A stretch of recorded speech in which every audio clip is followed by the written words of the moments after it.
আধুনিক শিক্ষিত মানুষরা অনেকে মনে করেন এই কোরআন ১৫০০ বছর আগে নাজেল হওয়া একটা গ্রন্থ, ধর্মগ্রন্থ। এটা পড়লে সওয়াব হবে। ধর্ম একটা আধ্যাত্মিক ব্যাপার। যে ধর্ম বিশ্বাস করবে, আল্লাহ বিশ্বাস করবে, তার নিজের মনের ব্যাপার। আর কিছু শব্দ তারা ব্যবহার করে যে ধর্মীয় আচার আচরণ, ধর্মীয় আচার অনুষ্ঠান ইত্যাদি পালন করবে, মানে নামাজ পড়বেন, রোজা রাখবেন, ঈদ করবেন। যেমন হিন্দুরা তারা দুর্গাপূজা করবে ইত্যাদি। মানে ধর্ম হলো একটা আচার অনুষ্ঠানের ব্যাপার। কিন্তু আধুনিক এই যুগে, প্রযুক্তির এই যুগে, জ্ঞান বিজ্ঞানের এই যুগে আল্লাহর বিধান দিয়ে রাষ্ট্র চলা সম্ভব নয়। এটা ওদের কথা। এটা কিভাবে সম্ভব? জটিল কমপ্লেক্সের এই অর্থনীতির, সুদভিত্তিক অর্থনীতি, আন্তর্জাতিকতাবাদ, জাতীয়তাবাদ, ডেমোক্রেসি, এই সমস্ত বহুত্ববাদ এই যুগে এসে এই ধর্ম দিয়ে কিভাবে সম্ভব? হিজবুত তাওহীদের প্রতিষ্ঠাতা ইমামুজ্জামান জনাব মোহাম্মদ বাইজিদ খান পন্নী, ওনাকে যে মহাসত্য আল্লাহ দান করেছেন, সেই বক্তব্যের আলোকে আল কোরআনকে ভিত্তি নিয়ে, তাওহীদকে ভিত্তি নিয়ে আমরা একটা রাষ্ট্র ব্যবস্থার রূপরেখা দাঁড় করিয়েছি। আলহামদুলিল্লাহ।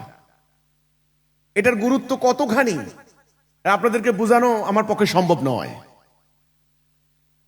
তো শুধুমাত্র কেতাবে কেতাবে বইয়ের পাতায় লিখলাম এটা হবে না। তখন আমরা একটা মডেল আমরা দাঁড় করিয়েছি।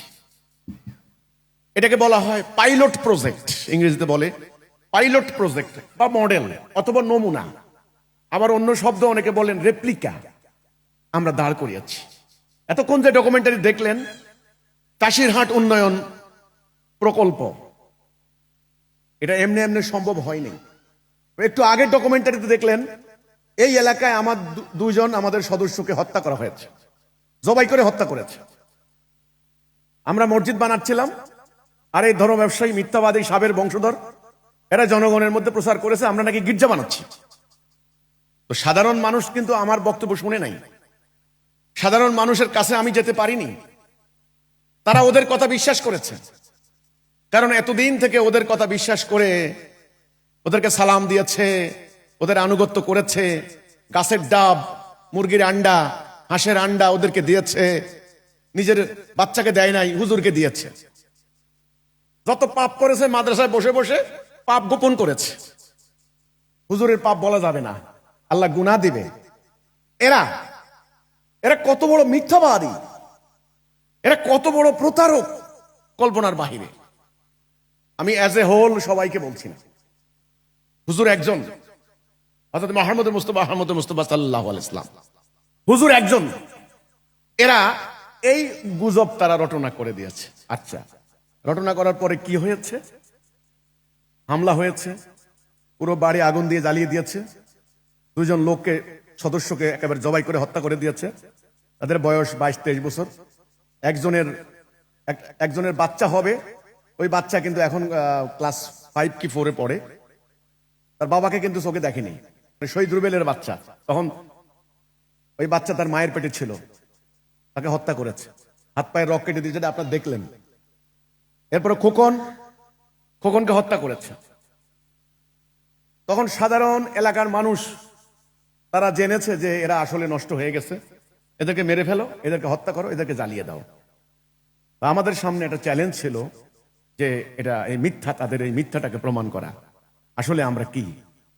তখন আমরা অত্যন্ত ধৈর্যের সঙ্গে, অত্যন্ত সবরের সঙ্গে আমরা সেখানে আবার ছাইভস্যের উপরে আবার আমরা মসজিদ নির্মাণ করার স্বপ্ন দেখলাম। এটা আমাদের অনেক অনেক ভাই বোনদের রক্ত কোরবানি সেখানে গিয়েছে, আপনারা জানেন। তো ধীরে ধীরে ওই এলাকাতে আমরা এখন বর্তমানে প্রায় 42টি উন্নয়ন প্রকল্প নিয়েছি, আমরা আপনারা দেখেছেন।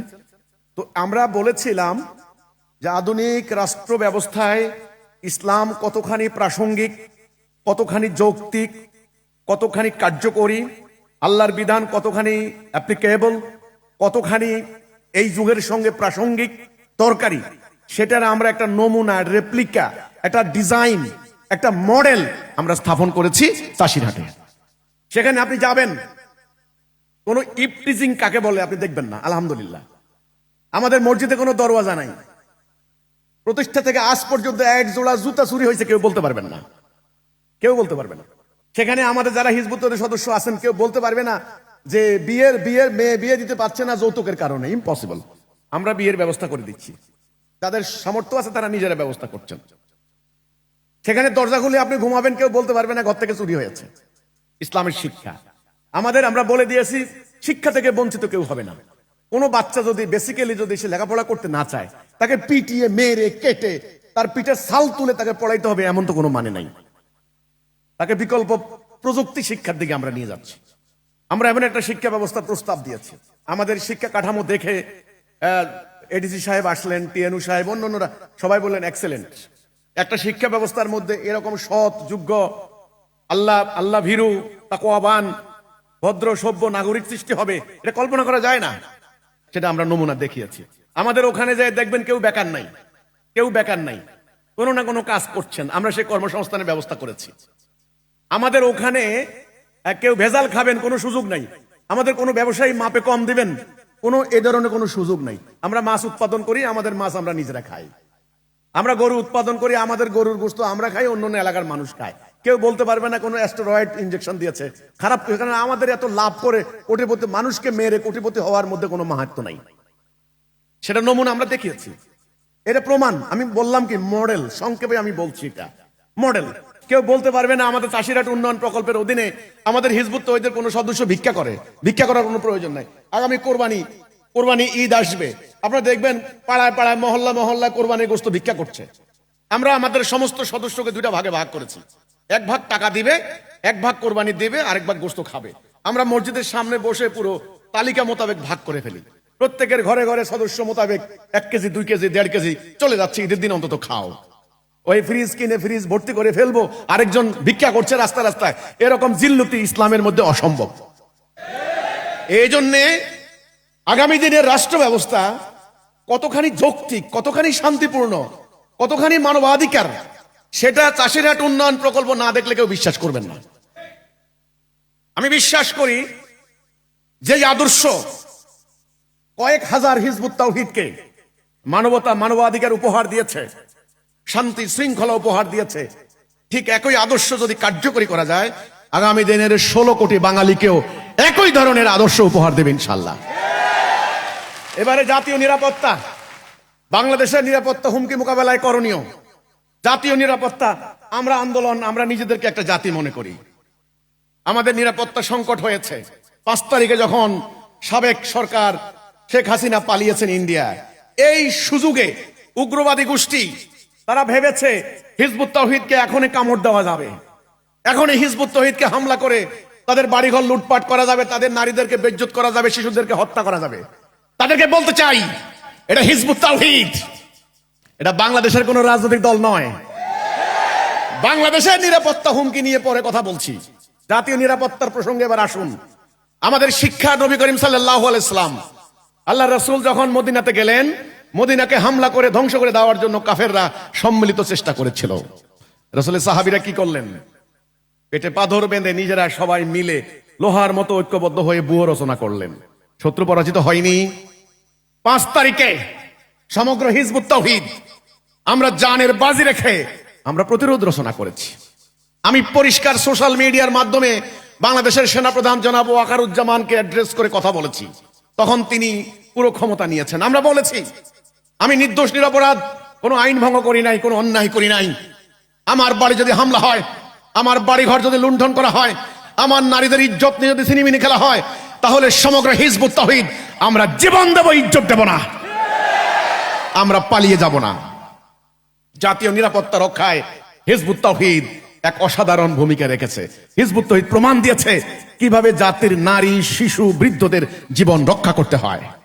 আগামী দিনে রাষ্ট্র ব্যবস্থা কিভাবে হবে তার একটা মডেল, তার একটা নমুনা, একটা রেপ্লিকা হিজবুত তাওহীদ সোনাইমুড়িতে প্রতিস্থাপন করেছে। 1 ঘন্টায় 1 দিনে সম্ভব নয়। এটা একটা রেনেসাঁ চলছে, কিন্তু এটা জাগরণ। এই জাগরণের আপনারা আজকে সাথী হলেন। এই রেনেসাঁ এই জাগরণ, পুনর্জন্ম, রিবার্থ, সেই রিবার্থ আপনারা রেনেসান্স যাকে বলা হয়, এই শব্দটা ফরাসি থেকে ইংরেজিতে এসেছে, সেখান থেকে আমরা পেয়েছি। কিন্তু সেই জাগরণ আগে মানসিক অবস্থার জাগরণ, আগে নিজের চিন্তা শক্তিকে জাগরণ, আবদ্ধতা, আড়ষ্টতা থেকে উপরে উঠতে হবে, সংকীর্ণতা থেকে উপরে উঠতে হবে, ধর্মান্ধতা থেকে উপরে উঠতে হবে, অযৌক্তিক, অনর্থক, অহেতুক কর্মকাণ্ড থেকে নিজেদেরকে মুক্ত করতে হবে। তবে এটার নাম রেনেসা, এটার নাম রেনেসা। ছোট্ট একটা ব্যাপার নিয়ে আপনি আবদ্ধ হয়ে যাবেন, তাহলে আপনি মুক্ত হতে পারেননি।